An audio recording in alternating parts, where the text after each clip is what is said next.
আমার এক বন্ধু জামাতে ইসলামের, উনি চলে গেছেন, উনি নিজেকে মুক্তিযোদ্ধা দাবি করেন, সাতক্ষীরার এমপি। উনি সংস্কৃতির নামে খুব শঙ্কিত হলেন।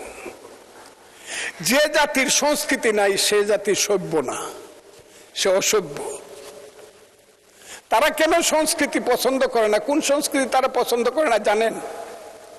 তারা পছন্দ করেন ওই যে আমাদের গ্রামে গঞ্জে আমরা ছোটবেলা থেকে শিক্ষার সঙ্গে সঙ্গে যখন দিন আসতো, কোনো হিন্দু ধর্মের দুর্গা পূজা আসতো, আমাদের যখন স্কুল কলেজ বন্ধ থাকতো, আমরা যখন গ্রামে গ্রামে নাটক করতাম, এটা তারা পছন্দ করে না। কৃষক যখন শীতকালে ধান লাগিয়ে পরে যাত্রা গান দেখতে যাইতো চাদর গায়ে দিয়ে, সেই রূপবানের গান বলেন আর মা মাটি মানুষ বলেন, যাই বলেন, যখন তার হৃদয়কে ভরে আবার সকালবেলা খেতে হাল চাষ করতে যাইতো, এটাকে ওনারা পছন্দ করে না। ওই বাউল গান যখন হইতো, আমার মতো কথা আমি বলি, কারে দেখাবো মনের দুঃখ গো হৃদয় সিরিয়া।